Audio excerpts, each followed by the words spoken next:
Още от малък проумях, че хората са безпомощни. Виждах кошари, наркомани, пияндета по улиците. Има нещо нередно с този свят. Индивидът не може да си помогне.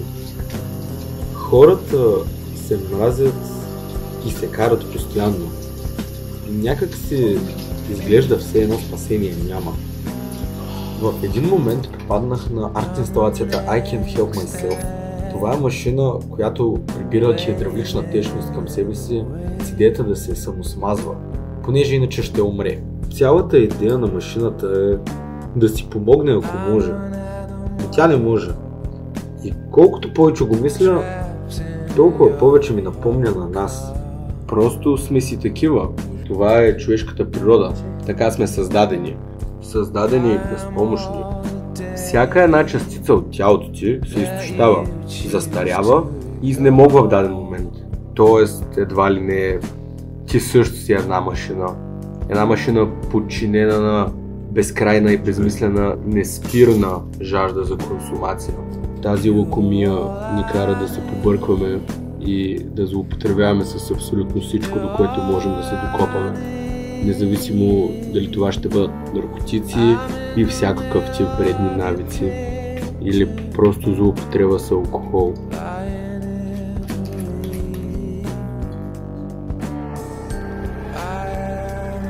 Ако съм научил нещо, то е това, че индивида намира комфорт в този тип деструктивни състояния, мисли и действия.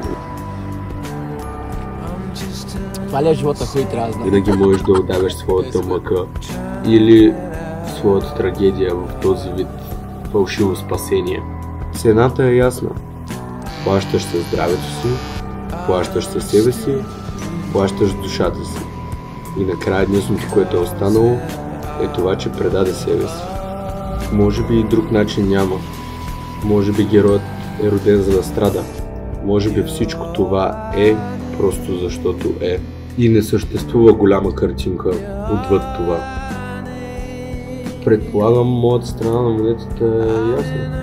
Както всеки друг, оставам подчинен на своите грехове.